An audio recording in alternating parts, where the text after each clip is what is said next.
Good morning, Mark Soderberg with ADM Investor Services with your morning ag market update.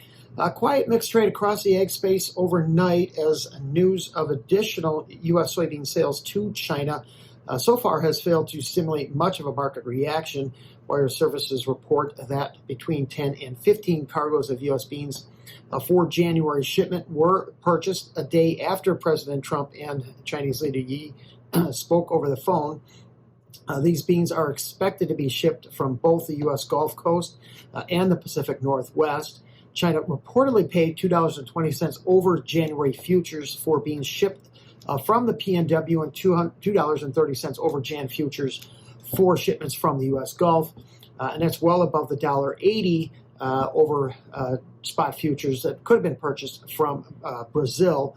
So best guess with this latest purchase, China has secured roughly 3.5 million metric tons of U.S. soybeans since late last month, or about 30% of the 12 million metric tons the Trump administration indicates China has agreed to purchase for the 25-26 marketing year. Delayed export sales data from yesterday showed that China had still not bought any U.S. beans as of October 9th. Right now, beans are mixed, steady to about 2 cents higher, with nearby leading the way. Meal is unchanged, while bean oil prices are 15 to 20 points better.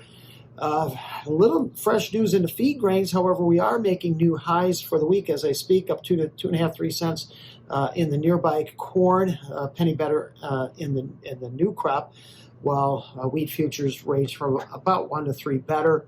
The EIA will report its weekly ethanol production data today at 9:30 Central Standard Time.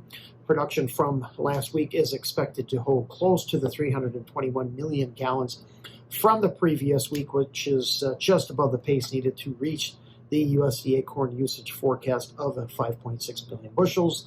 Yesterday, we also had delayed CFTC data that showed money managers, as of October 14th, were holding a combined short position across the ag space of nearly 292,000 contracts, which is their largest net short position in 13 months. Money managers were short 191,000 contracts of corn, 122,000 meal, 112,000 wheat, flat in the soybeans, while net long just over 4,000 contracts of bean oil. Money managers also held a record short position in cotton at right around 81,000 contracts. I guess money managers still have a rather sizable short position in corn, wheat, meal, with a long position in beans, sitting at just under 100,000 contracts.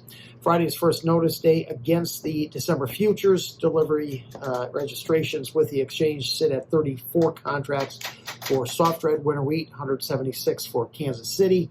80 contracts of corn, 765 contracts of oil, and 338 in the meal.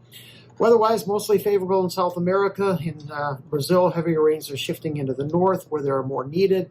However, rainfall totals over the next week to 10 days are expected to be quite variable, so we still could be seeing some dry pockets as we head into December.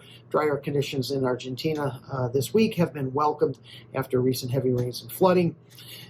It does look like we do have a chance for scattered showers this weekend here in the U.S. Much cooler temperatures as we transition from closing days of November into December, with a very wintry mix across the northern and central Midwest.